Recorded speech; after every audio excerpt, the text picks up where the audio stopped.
Hello everyone, I am सुगम। Welcome back. तो कैसे हो आप सब? आई होप आप सब अच्छे होंगे। स्वागत है आप सभी का आपके अपने एसपी स्टडी यूट्यूब चैनल पर। तो गाइस, आज हम आपके लिए इस वीडियो में कुछ ऐसे सेंटेंसेस लेकर आए हैं जिनको सीखकर आप भी इंग्लिश में बात करना सीख जाओगे। ओके, तो आप वीडियो में एंड तक बने रहें। वीडियो को आपको बिल्कुल भी स्किप नहीं करना है, ठीक है।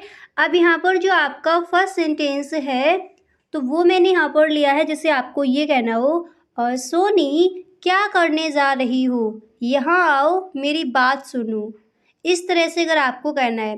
अब यहाँ पर मैंने सोनी नेम लिया है, जिससे भी आपको बोला हो उनका नाम यहाँ पर आप ऐड कर सकते हो। जैसे आपका फर्स्ट सेंटेंस है सोनी क्या करने जा रही हो, यहाँ आओ मेरी बात सुनो। आप इस सेंटेंस को इंग्लिश में कहोगे Soni what are you going to do. Soni what are you going to do, come here listen to me. यानी यहाँ आओ मेरी बात सुनो। हम इसको इंग्लिश में कहेंगे come here listen to me, मेरी बात सुनो। तो जब भी आपको इस तरह से कहना हो सोनी क्या करने जा रही हो, यहाँ आओ मेरी बात सुनो, आप इस सेंटेंस को इंग्लिश में कहोगे Soni what are you going to do. Soni what are you going to do, come here listen to me, come here listen to me, यहाँ आओ मेरी बात सुनो। क्लियर? इस तरह से हम इस सेंटेंस को इंग्लिश में कहेंगे। अच्छे से याद हो गया? अगला सेंटेंस देखते हैं। अब इसके बाद जो आपका नेक्स्ट है तो वो मैंने यहाँ पर लिया है, जैसे आपको ये कहना हो मैंने 10वीं इंग्लिश मीडियम से की है। इस तरह से अगर आपको किसी से बोलना हो मैंने 10वीं इंग्लिश मीडियम से की है, तो आप इस सेंटेंस को इंग्लिश में कहोगे I have done my 10th with English medium. I have done my 10th with English medium. मैंने 10वीं इंग्लिश मीडियम के साथ की है या फिर इंग्लिश मीडियम से की है।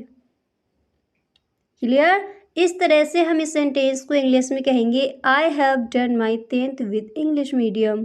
मैंने 10वीं इंग्लिश मीडियम से की है। और फिर इसके बाद आपको ये कहना हो लेकिन सिर्फ नाम के लिए वो स्कूल इंग्लिश मीडियम था। अक्सर इस सेंटेंस को हम बोलते हैं लेकिन सिर्फ नाम के लिए वो स्कूल इंग्लिश मीडियम था। आप इस सेंटेंस को इंग्लिश में कहोगे what just for name only that school was English medium. What just for name only that school was English medium, लेकिन सिर्फ नाम के लिए वो स्कूल इंग्लिश मीडियम था। ओके, इस तरह से आप इस सेंटेंस को इंग्लिश में कहोगे। फिर आपको अगर ये कहना हो वहाँ सब हिंदी में ही बात करते थे। अब इस तरह के सेंटेंसेस हम अक्सर बोलते हैं।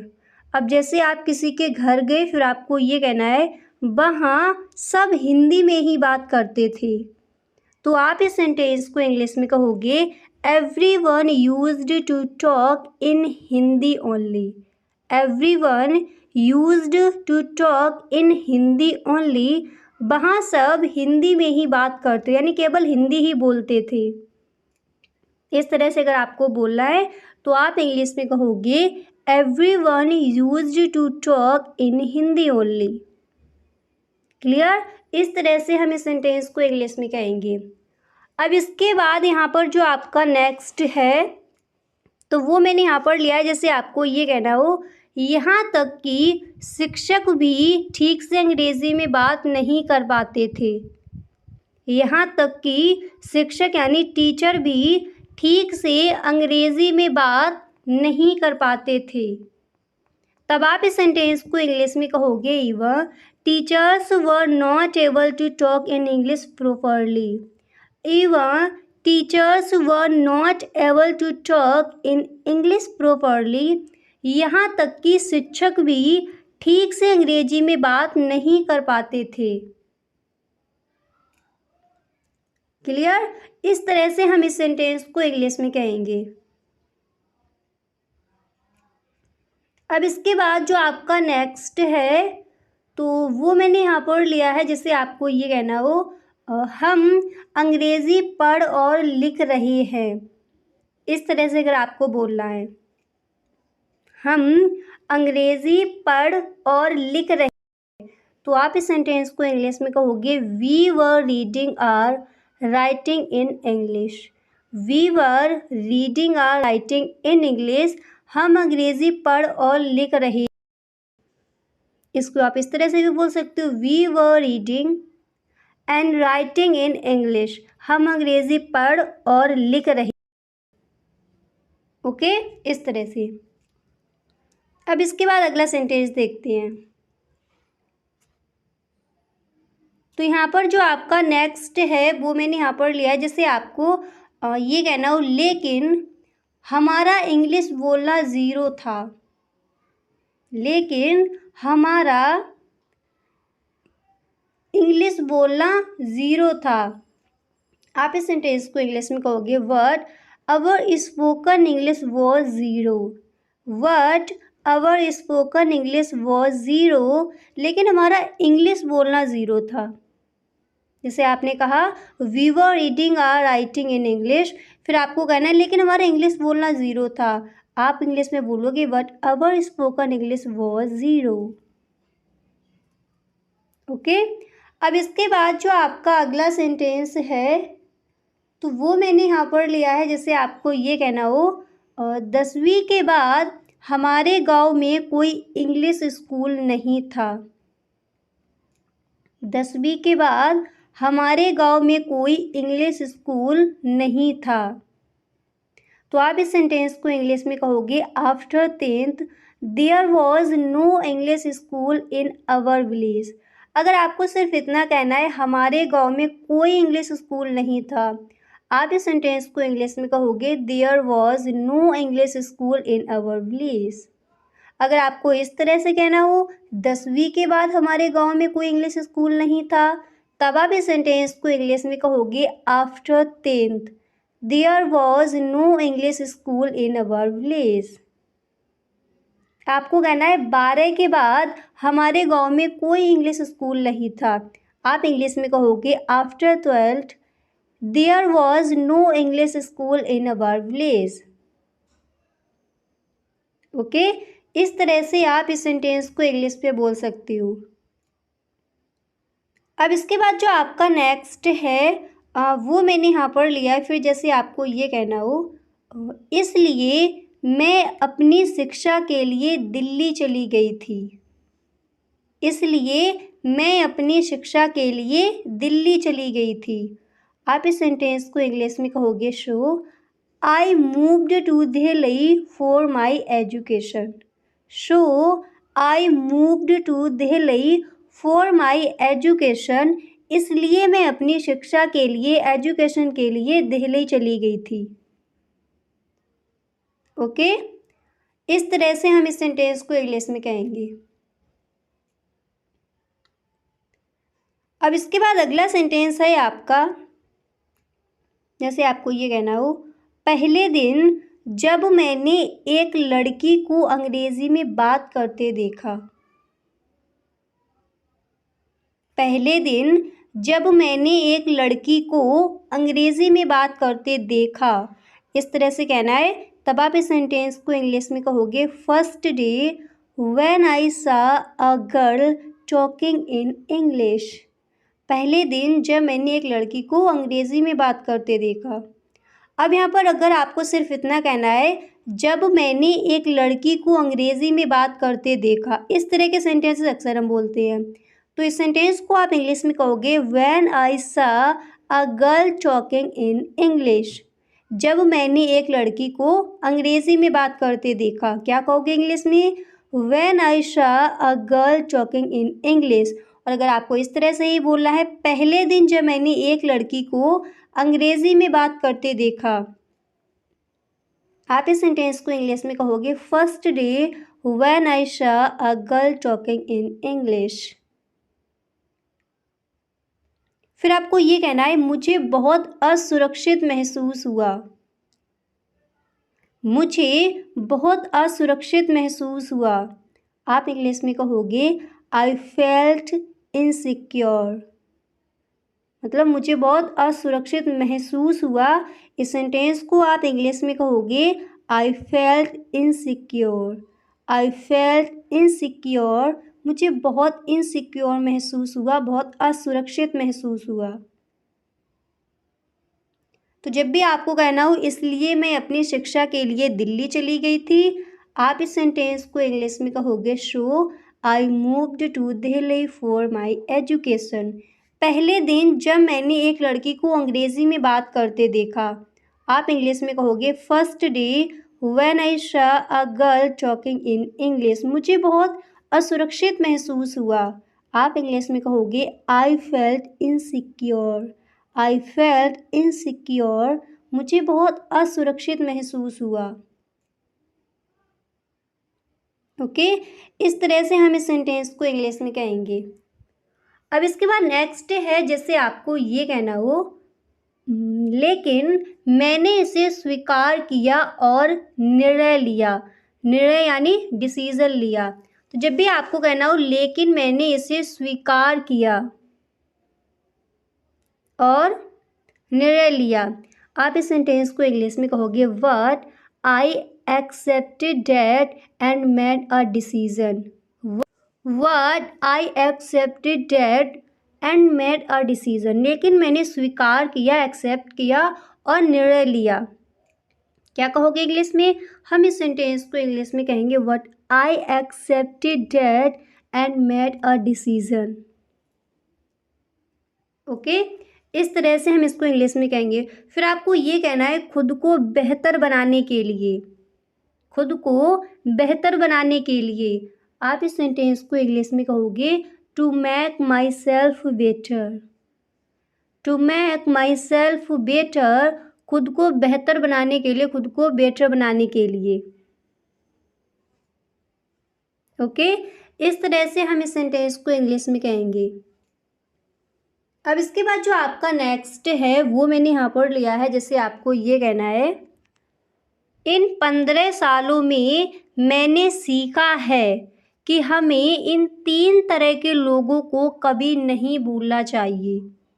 इस तरह से अगर आपको कहना है इन 15 सालों में मैंने सीखा है कि हमें इन 3 तरह के लोगों को कभी नहीं भूलना चाहिए, आप इस सेंटेंस को इंग्लिश में कहोगे In these 50 years, I have learned that we must never forget these 3 types of people.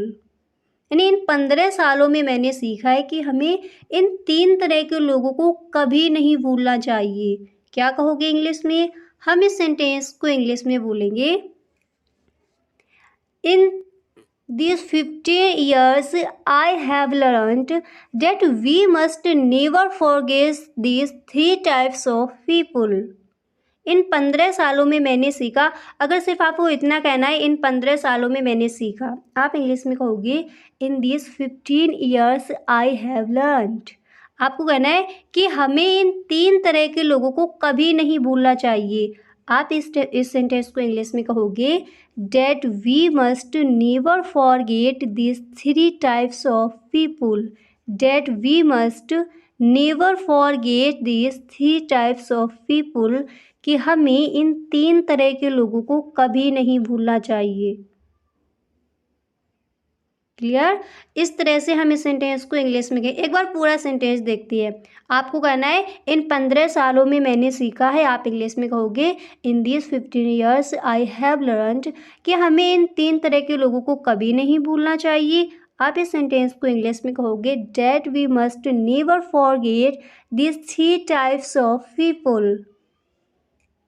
फिर इसके बाद आपको कहना है जिन्होंने हमारे कठिन समय में हमारा साथ छोड़ दिया।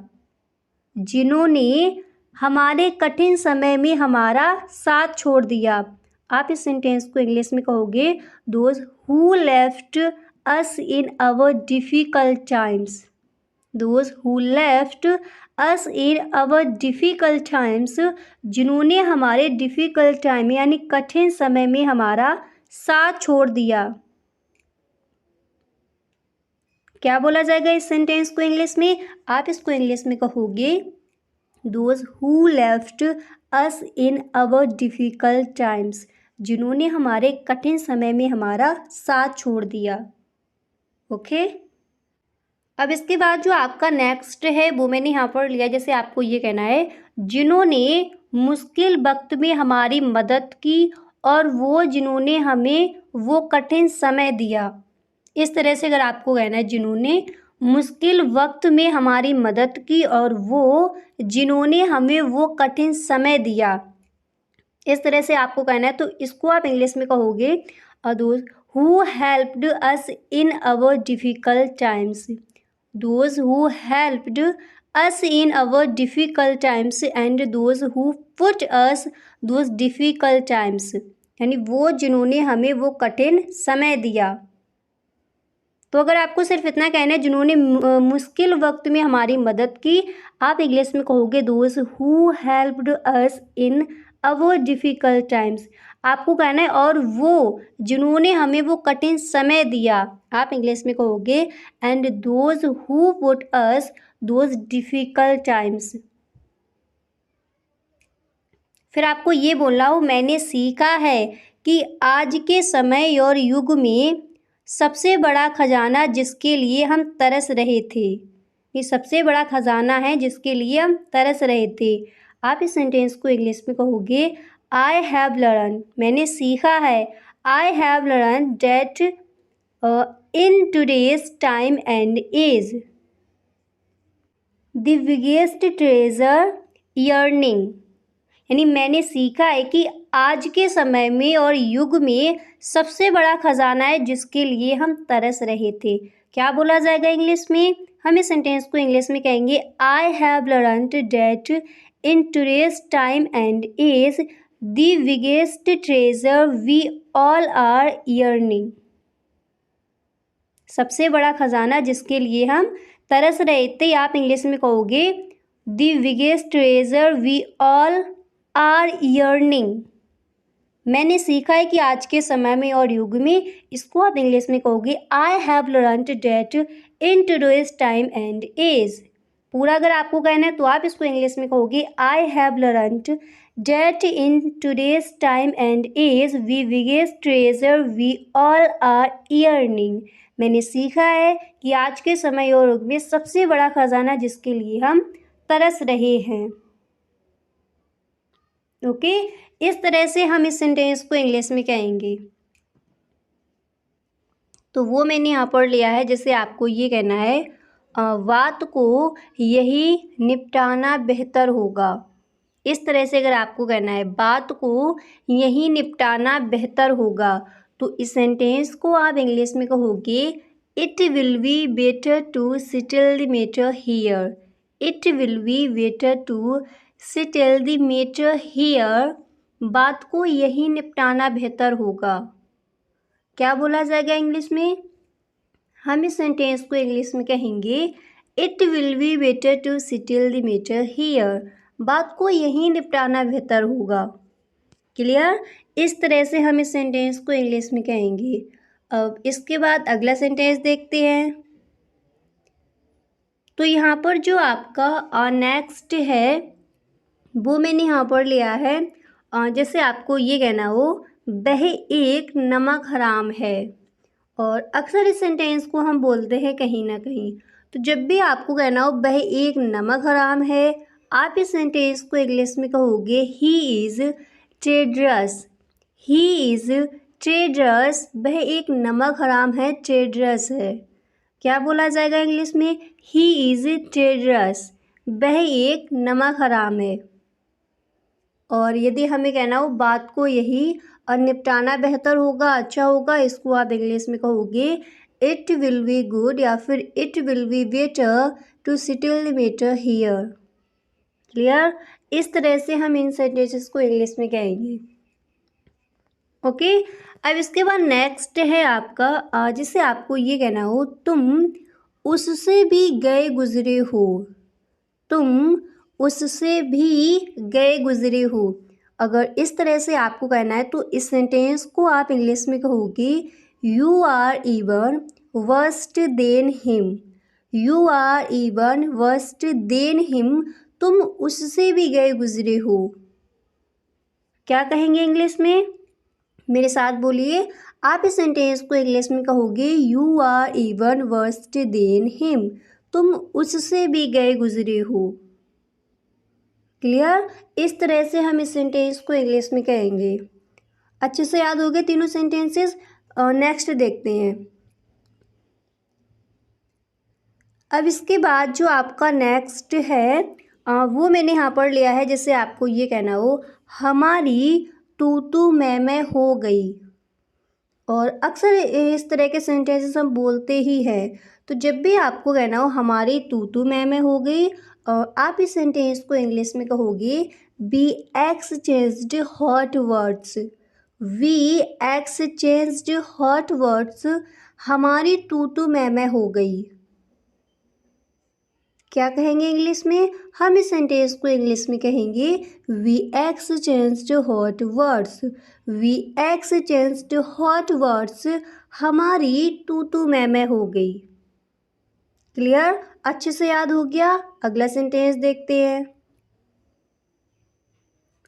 अब इसी तरह जो आपका नेक्स्ट है वो मैंने यहाँ पर लिया है, जिसे आपको ये कहना हो मैं तुम्हें जाने नहीं दूंगा, या फिर मैं तुम्हें नहीं जाने दूंगा। तो जब भी आपको किसी से इस तरह के सेंटेंसेस हम तब बोलते हैं जब हमारे घर कोई गेस्ट आता है, फिर हमें ये बोलना है मैं तुम्हें जाने नहीं दूंगा। क्लियर? तो इस सेंटेंस को आप इंग्लिश में कहोगे I will not let you go. मैं तुम्हें नहीं जाने दूंगा या फिर मैं तुम्हें जाने नहीं दूंगा। इस तरह से अगर आपको किसी से बोलना है तो इसको आप इंग्लिश में कहोगे I will not let you go. I will not let you go. मैं तुम्हें जाने नहीं दूंगा। क्लियर? इस तरह से इसको हम इंग्लिश में कहेंगे। तो जब भी आपको बोला हो हमारी तू मैं हो गई, आप इंग्लिश में कहोगे वी एक्सचेंज्ड हॉट वर्ड्स। मैं तुम्हें जाने नहीं दूंगा। आप इस सेंटेंस को इंग्लिश में कहोगे I will not let you go. I will not let you go. Clear? इस तरह से हम इस सेंटेंस को इंग्लिश में कहेंगे। अब इसी तरह जो आपका नेक्स्ट है वो मैंने यहाँ पर लिया है, जैसे आपको ये कहना हो अंदर कोई नहीं है। और ये मैंने आपको कई बार बताया है इसको हम इंग्लिश में क्या बोलते हैं। तो जब भी आपको बोला हो अंदर कोई नहीं है, आप इस सेंटेंस को इंग्लिश में इस तरह से भी बोल सकती हो there is nobody inside. There is nobody inside. अंदर कोई नहीं है। क्या बोला जाएगा इंग्लिश में? हम इस सेंटेंस को इंग्लिश में कहेंगे देयर इज़ नोबडी इनसाइड। अंदर कोई नहीं है। ओके? इस तरह से हम इसको इंग्लिश में कहेंगे। अब इसके बाद जो आपका नेक्स्ट है तो वो मैंने यहाँ पर लिया है, जैसे आपको ये बोलना हो मैं काम के लिए जा रहा हूँ, शाम को मिलते हैं। अक्सर इस तरह के सेंटेंसेस हम बोलते हैं। तो जब भी आपको कहना हो मैं काम के लिए जा रहा हूँ, शाम को मिलते हैं, तो आप इस सेंटेंस को इंग्लिश में इस तरह से बोल सकते हो why I am off to work I will see you in the evening. Why I am off to work. देखिए इस तरह से बोला है, पहले आपको कहना है बाय, फिर आपको थोड़ा रुकना है। Why I am off to work I will see you in the evening. मैं काम के लिए जा रहा हूँ, शाम को मिलते हैं। अच्छे से याद हो गया? इंग्लिश में क्या कहोगे? Bye I am off to work. मैं काम के लिए जा रहा हूँ, I am off to work. I will see you in the evening. शाम को मिलते हैं। क्लियर? इस तरह से हम इस सेंटेंस को इंग्लिश में कहेंगे। अगला सेंटेंस देखते हैं। अब इसके बाद जो आपका नेक्स्ट है तो वो मैंने यहाँ पर लिया है, जैसे आपको किसी से ये कहना है तुम्हें शक करने की आदत है। और इसको भी मैंने आपको बताया है, इसको हम इंग्लिश में क्या कहते हैं। तो जब भी आपको किसी से इस तरह से कहना हो तुम्हें शक करने की आदत है, तो आप इस सेंटेंस को इंग्लिश में कहोगे you have a habit to doubt. You have a habit to doubt, तुम्हें शक करने की आदत है, डाउट करने की आदत है। क्या बोला जाएगा इंग्लिश में? हम इस सेंटेंस को इंग्लिश में कहेंगे you have a habit to doubt. You have a habit to doubt, तुम्हें शक करने की आदत है। और इस तरह के सेंटेंसेस अक्सर हम अपने घरों में बोलते हैं, फ्रेंड्स के साथ भी। तो जब भी कहना हो तुम्हें शक करने की आदत है, अच्छे से याद कर लीजिए, आप इंग्लिश में कहोगे you have a habit to doubt. You have a habit to doubt, तुम्हें शक करने की आदत है। क्लियर? इस तरह से हम इस सेंटेंस को इंग्लिश में कहेंगे। अब इसी तरह जो आपका नेक्स्ट है, तो वो मैंने यहाँ पर लिया है, जिसे आपको ये कहना है अपने कपड़े अलमारी में टांग देना। अपने कपड़े अलमारी में टांग देना, इस तरह से अगर आपको कहना है तो इस सेंटेंस को आप इंग्लिश में इस तरह से कहोगे hang up your clothes in your wardrobe neatly. Hang up your clothes in your wardrobe neatly, अपने कपड़े अलमारी में टांग देना। क्लियर? इस तरह से हम इस सेंटेंस को इंग्लिश में कहेंगे। अच्छे से याद हो गया? तो जब भी आपको कहना हो अपने कपड़े अलमारी में टांग देना, आप इस सेंटेंस को इंग्लिश में कहोगे hang up your clothes in your wardrobe neatly. Clear? अब इसके बाद अगला सेंटेंस देखते हैं। तो जैसे किसी से आपको ये बोला हो किसी भी कीमत पर, और अक्सर इस सेंटेंस को हम बोलते हैं, सिर्फ जैसे आपको इतना कहना है किसी भी कीमत पर। ओके? तब आप इस सेंटेंस को इंग्लिश में कहोगे at any cost. At any cost, किसी भी कीमत पर। क्या बोला जाएगा इंग्लिश में? आप इस सेंटेंस को इंग्लिश में कहोगे at any cost. At any cost, किसी भी कीमत पर। ओके? अब इसी तरह जो आपका नेक्स्ट है, तो वो मैंने यहाँ पर लिया है, जिससे आपको किसी से ये कहना है यह शर्ट आपको सूट करता है। यह शर्ट आपको सूट करता है। इस तरह से अगर आपको किसी से कहना है तो इस सेंटेंस को आप इंग्लिश में कहोगे this shirt suits you. This shirt suits you, यह शर्ट आपको सूट करता है। क्या बोला जाएगा इंग्लिश में? हम इस सेंटेंस को इंग्लिश में कहेंगे this shirt suits you. This shirt suits you, यह शर्ट आपको सूट करता है।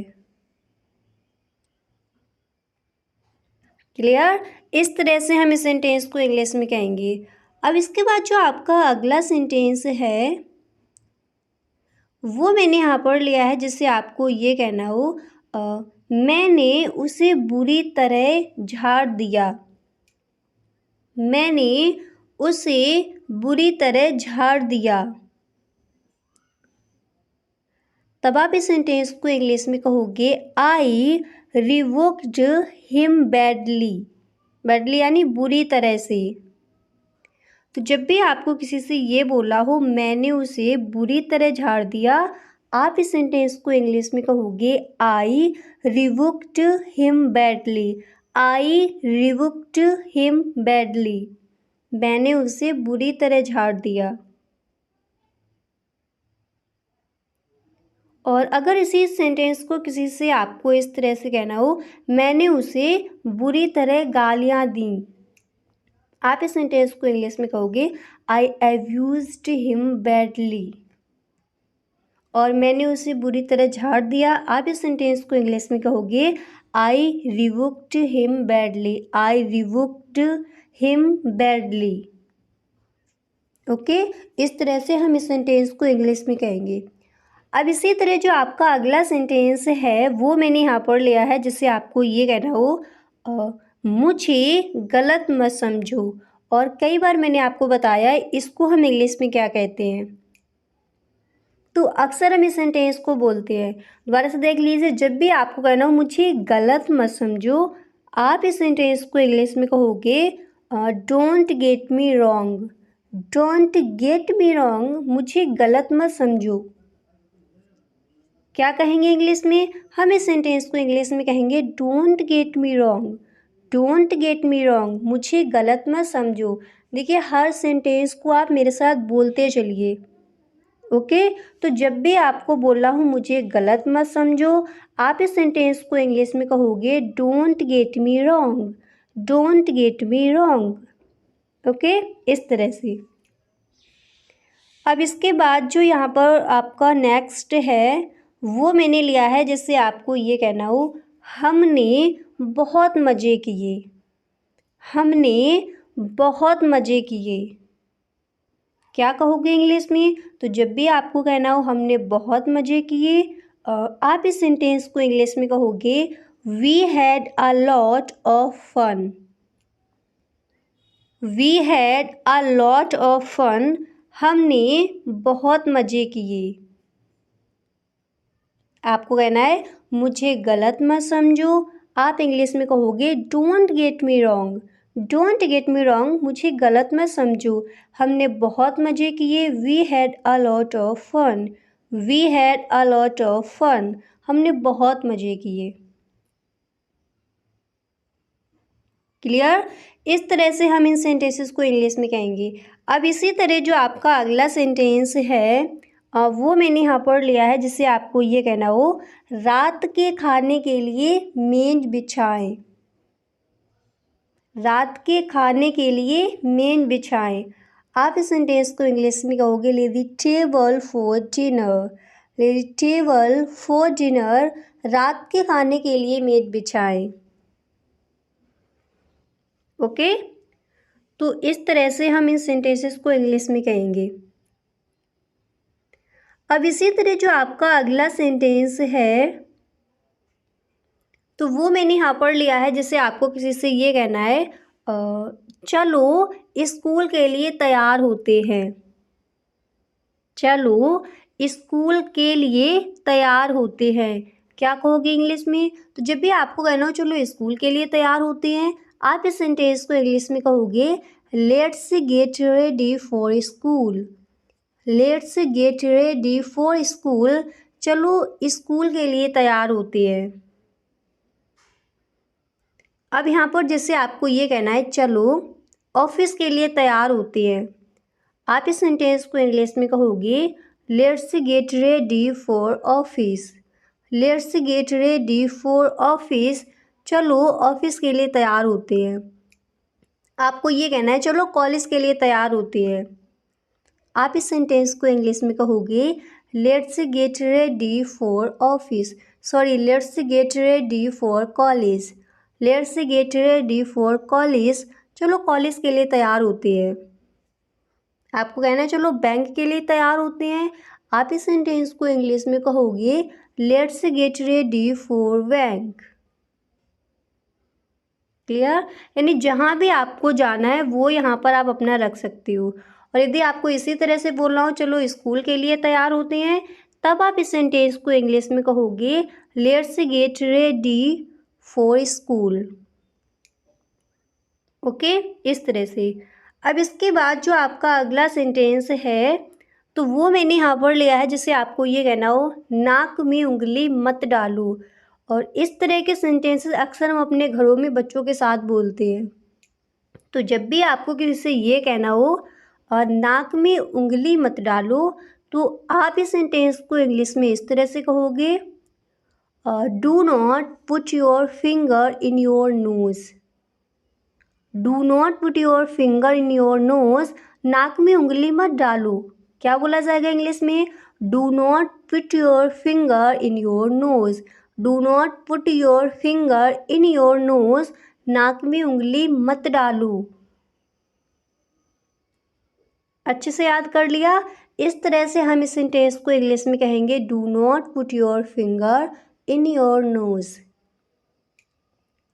अब इसके बाद जो आपका अगला सेंटेंस है वो मैंने यहाँ पर लिया है, जिससे आपको ये कहना है छींकते हुए मुंह को ढको। छींकते हुए मुंह को ढको। आप इंग्लिश में कहोगे cover your mouth, cover your mouth while sneezing, cover your mouth while sneezing, छींकते हुए मुंह को ढको। ओके, इस तरह से हम इस सेंटेंस को इंग्लिश में कहेंगे। अब इसके बाद जो आपका अगला सेंटेंस है तो वो मैंने यहाँ पर लिया है, जिसे आपको ये कहना हो खाना खाने के बाद तुम टीवी देख सकते हो। इस तरह के सेंटेंसेस भी अक्सर हम अपने घरों में बोलते हैं। तो जब भी आपको कहना हो खाना खाने के बाद तुम टीवी देख सकते हो, तो आप इस सेंटेंस को इंग्लिश में इस तरह से कहोगे you can watch TV after having food, you can watch TV after having food, खाना खाने के बाद तुम टीवी देख सकते हो। क्या बोला जाएगा इंग्लिश में? हम इस सेंटेंस को इंग्लिश में कहेंगे you can watch TV after having food, you can watch TV after having food, खाना खाने के बाद तुम टीवी देख सकती हो। क्लियर? अच्छे से याद हो गया? तो इस तरह से हम इस सेंटेंस को इंग्लिश में कहेंगे। अब इसके बाद जो आपका अगला सेंटेंस है तो वो मैंने यहाँ पर लिया है, जिससे आपको ये कहना हो आज के दिन क्या ख़ास है, यानी क्या स्पेशल है। आज के दिन क्या ख़ास है। तो जब भी आपको किसी से कहना हो आज के दिन क्या ख़ास है, आप इस सेंटेंस को इंग्लिश में कहोगे what is special today, what is special today, आज के दिन क्या ख़ास है, यानी आज क्या ख़ास है। क्या बोला जाएगा इंग्लिश में? आप इस सेंटेंस को इंग्लिश में कहोगे व्हाट इज़ स्पेशल टुडे, आज क्या ख़ास है, या फिर आज के दिन क्या ख़ास है, what is special today. Okay, इस तरह से हम इस सेंटेंस को इंग्लिश में कहेंगे। अब इसके बाद जो आपका अगला सेंटेंस है तो वो मैंने यहाँ पर लिया है, जिससे आपको किसी से ये कहना हो मैं सच में आपका आभारी हूँ, मैं सच में आपकी आभारी हूँ, या फिर मैं सच में आपका आभारी हूँ। तो इस तरह से अगर आपको किसी से कहना है तो इसको आप इंग्लिश में कहोगे I really thank you, I really thank you, मैं सच में आपका आभारी हूँ, या फिर मैं सच में आपकी आभारी हूँ। क्या बोला जाएगा इंग्लिश में? हम इस सेंटेंस को इंग्लिश में कहेंगे I really thank you, I really thank you. Okay, इस तरह से हम इस सेंटेंस को इंग्लिश में कहेंगे। अब इसके बाद जो आपका नेक्स्ट है तो वो मैंने यहाँ पर लिया है, जैसे आपके देखिए आपको अगर इस तरह से कहना है तुम तो वैसे ही निकले जैसा सोचा था, तुम तो वैसे ही निकले जैसा सोचा था। आप इस सेंटेंस को इंग्लिश में कहोगे you turned out to be what it thought, you turned out to be what it thought, तुम तो वैसे ही निकले जैसा सोचा था। क्या कहोगे इंग्लिश में? हम इस सेंटेंस को इंग्लिश में कहेंगे you turned out to be what it thought, तुम तो वैसे ही निकले जैसा सोचा था, जैसे थॉट थे। ओके, इस तरह से हम इस सेंटेंस को इंग्लिश में कहेंगे। अच्छे से याद हो गया? अब इसके बाद अगला सेंटेंस देखते हैं। अब देखिए यहाँ पर जो आपका नेक्स्ट है तो वो मैंने यहाँ पर लिया है, जैसे आपको ये कहना है बोला था मैं आऊँगा, बोला था मैं आऊँगा। अक्सर इस सेंटेंस को हम बोलते हैं। तो जब भी आपको कहना है बोला था मैं आऊँगा, आप इस सेंटेंस को इंग्लिश में कहोगे said I would come, said I would come, बोला था मैं आऊँगा। क्या कहेंगे इंग्लिश में? हम इस सेंटेंस को इंग्लिश में कहेंगे said I would come, said I would come, बोला था मैं आऊँगा। क्लियर। इस तरह से हम इन सेंटेंसेस को इंग्लिश में कहेंगे। अब यहाँ पर कुछ सेंटेंसेस की दोबारा से प्रैक्टिस कर लेते हैं। ओके, तो जैसे आपको किसी से ये कहना है बात को यही निपटाना बेहतर होगा, बात को यही निपटाना बेहतर होगा। अब फटाफट से आप बताइए इस सेंटेंस को हम इंग्लिश में क्या कहेंगे।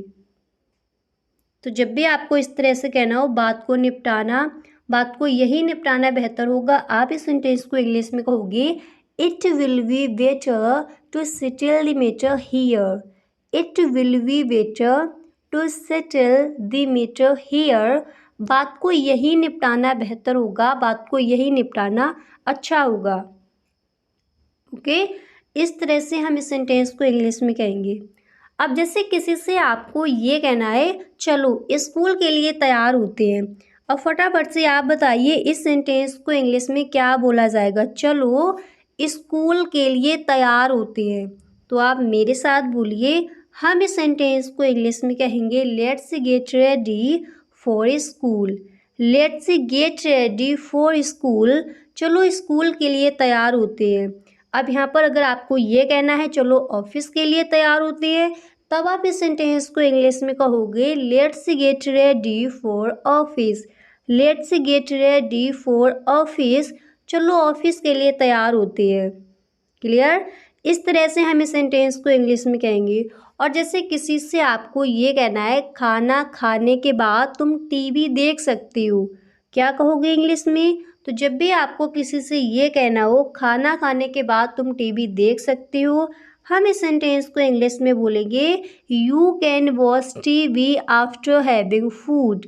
You can watch TV after having food. खाना खाने के बाद तुम टीवी देख सकते हो। क्लियर। इस तरह से हम इस सेंटेंस को इंग्लिश में कहेंगे। अच्छे से याद हो गया। एक सेंटेंस को और लेते हैं। जैसे आपको किसी से ये कहना हो अंदर कोई नहीं है, और कई बार मैंने आपको बताया है इस सेंटेंस को हम इंग्लिश में क्या कहेंगे। तो जब भी आपको इस तरह से कहना हो अंदर कोई नहीं है, आप इस सेंटेंस को इंग्लिश में बोलोगे there is nobody inside. There is nobody inside. अंदर कोई नहीं है। क्लियर। इस तरह से हम इस सेंटेंस को इंग्लिश में कहेंगे। तो आज मैंने आपको बता दिए some daily use sentence. I hope आपको वीडियो पसंद आया होगा। गाइस, अगर आपको वीडियो पसंद आया है तो आप इस वीडियो को एक लाइक ज़रूर कर दें, और यदि आप चैनल पर पहली बार आए हो तो इस चैनल को सब्सक्राइब कर लेना, बेल आइकन को भी प्रेस कर देना, ताकि वीडियो की जो भी नोटिफिकेशन हो वो सबसे पहले आपके पास पहुँचे। अगर आपको वीडियो अच्छा लगा करे तो आप वीडियो को एक बार सभी दोस्तों में शेयर ज़रूर किया करें। Okay, thank you so much.